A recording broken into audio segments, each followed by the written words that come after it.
Hello everybody, welcome to the Brewery Field as Spennymoor host Gateshead in the National League North. It's not been a great month for Moors, winless in their last 8 in all competitions. But last weekend's 1-1 draw at Bradford Park Avenue was an improvement. Their first goal in 5 matches and a better performance than the previous 4. Spennymoor make hand 2 debuts out this afternoon. They make 3 changes in total. In for their debuts, Kenton Richardson on loan from Sunderland and Luke Spokes on loan from Grimsby. Also coming in, Scott McLean.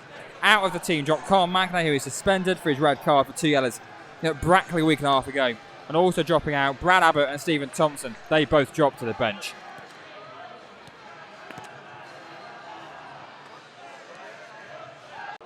In the centre of the back three today, wins the header, which is turned back in the opposite direction, where Richardson will get his first touch of the ball back to Dale Lee, and he side foots away downfield, up towards Spokes, but it's going to be cleared away before it reaches him. Richardson underneath that one to win a header. Ramshaw joins in now. Moke flicks it up in the air, but it falls to the feet of Ward. He pokes forward towards Cameron, gets the plays 1-2, gets it back, still going into the penalty area. Dan Ward, he shoots across goal, and it's just wide. A Daly left hand post. Nearly a goal inside opening 35 seconds there. That from the ex-Spennymoor man Dan Ward. And go higher, whether it's obviously a game plan, because look, right now with the acres of space of the food, I spoke to someone in the build-up, we need to use our full-backs more, maybe play a bit more positive down the wings, but overdoing it at the back. Yeah, Joe Tate with a lapse pass there, and it's allowed Ollie in for Gateshead. He pulls it back towards the middle. Free shot comes in, and he's just put it over the top. Sedwin Scott, who's already got 7 goals this season, just leant back as he hit it, and it was only just over the angle of post and bar to Daly's top left corner. They've come really close, twice already in the opening 4 minutes of Gateshead. Bit of something different I think he can offer us. Ball nearly bounced his way there in the middle, but just falls Gateshead's way. They seem to be first to every ball at the minute, the Heat. Moke wins a header and then wins another one. Spokes gets his first real touch of the ball there. Back to Moke, who surely was fouled. Nothing's given. And Gateshead could be in again here. It's 4-on-3 momentarily inside a penalty area. Onto his left foot, shot coming in. Really good block from Chandler, who dives in front of, I think that was the captain, Greg Ollie. And tries to let Spennymoor away. That's a high tackle on Moke. And there's going to be further action here for the Gateshead man, who was Jack Hunter. Returning to the starting 11. I think it's just going to be a yellow card. The referee seems to have got that card out quickly, but it was not a nice one on Moke. He's going to need the physio's attention as well. He hasn't shown the card yet, but the other one is in his hand for Jack Hunter. I don't know whether the timing of how long we've played has had any impact on that, because it seems high. Moke just seemed generally hurt by it. It's a definite yellow card challenge, and it's sort of one where if it's maybe in the last 10 minutes rather than the first 10 minutes, you might just about see a red card for it. I think that a red would be maybe a little harsh. The target's a core now joining. It's long towards Tate at the back post edge of the penalty area. He loses that in the air, and it's lashed clear towards halfway, where Moke can return it first time. Spector's a good touch on it, gives it into Sakura, but that's intercepted, and it sets Gateshead away on the far side with Scott. Fast counter-attack here on the far side. Moke's with him. Got a good tackling on him, and I think we'll concede the corner. In fact, yeah, it is a corner. Really good tackle from Moke. Right in front of the Gateshead fans, who thought it was a foul, but the good tackle from our angle will be a long way away. Gather on the edge of the penalty area. There's a group of 4 or 5 of them. Now they all disperse. It's a flat ball into free header from Williamson into the ground over the bar. A free header from the edge of the 6-yard box. Williamson headed it into the ground, and it bounced up and over the crossbar. Didn't trouble Daly, but that's the 3rd gilt-edged chance that Gateshead have had so far in this game. To get back to the goalkeeper, clear away first time towards Scott's. Headed clear by Tate. Chandler underneath it, but not for very long. He'll try again, and he'll not win it second time either. Here comes Owen Bailey for Gateshead. Edge of the penalty area. Back it comes to Scott again. He's beaten Chandler. Shot comes in. Really good defending from Joe Tate. Back to Scott again. He's dragged it wide. A Daly left-hand post, and it's another golden chance to the away side. Joe Tate was really good defending first time to get a block on it. Give it back to his goalkeeper. He's got time to take a touch, and he'll play it long again up towards Taylor. Comes ahead of a Story, which finds Ward. Infield from him to Scott, who's found a nice run of Greg Ollie. Lufudi's the wrong side there. He nearly gets to a channel. He pulls it back towards the middle. It's going to be 1-0. It is. It's Adam Campbell, I think, who just managed to tip that in on the goal line pretty much. It was neat football from Gateshead down his near side, but maybe a little too easy. Lufudi the wrong side of Greg Ollie. Couldn't commit to the challenge. He thought about it. He knew he'd commit a penalty if he did. And Ollie down to the byline, pulls it back, and it was Adam Campbell, who was dropping deep a lot in this game so far, but he was right up there then to tap it on the goal line pretty much. He'd not have an easy finish than that in his career, I wouldn't have thought. Adam Campbell could not miss from less than a yard away. All he has to do is just prod it goalwards. It's what he did.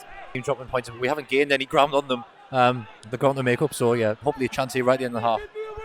He lays it onto Ramshaw, back toward the food, towards the goal line. Can he pull it back? He can, but only at by hitting Louis Story and taking it out for Spennymoor's third corner of the game. All going to be the same sort of line-up, same formation in the middle again. Everyone at the back post, and the ball's floated towards the back stick, towards Taylor, who rises highest, and it's off the line. It's poked in, is it? No, it's not.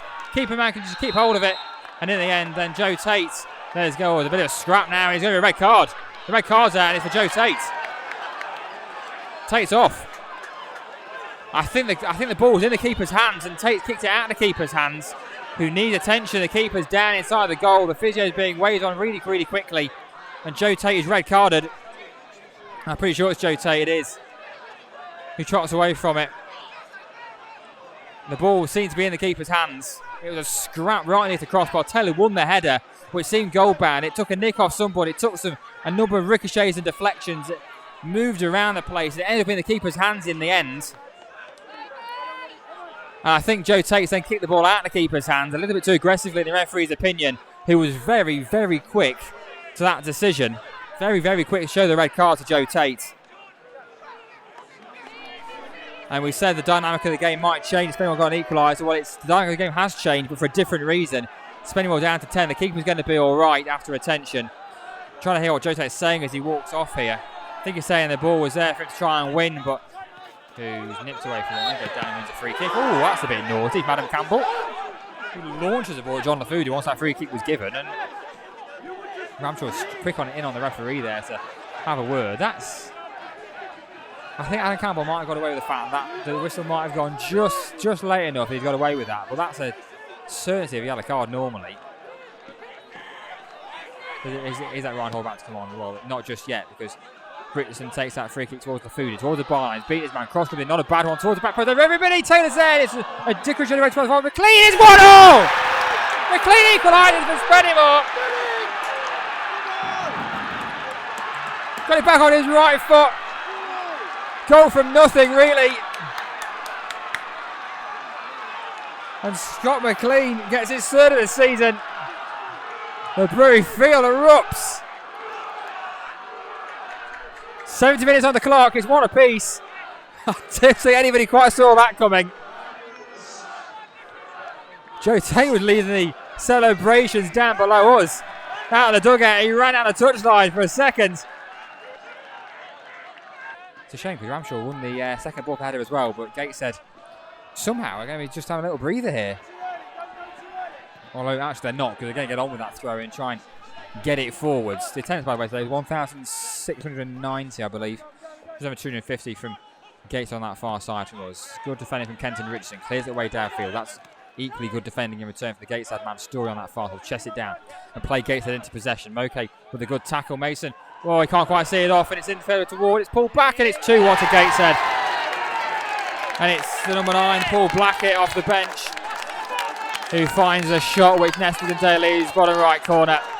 Chris Mason so nearly cut that out 2 or 3 times, but couldn't quite do so. And Dan Ward had the intelligence not to have a go himself. He squared it. He squared it instead to Blackett.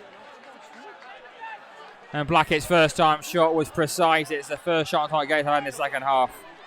But it finds the back of the net, and Gateshead retake the lead with 10 to go. Toby hits a Gateshead man and cleared away at the near post. And that's that. It's a 5th defeat in 6 games for Spennymoor, who, as always, never fault on the effort. The effort was there for 1st minute to last, but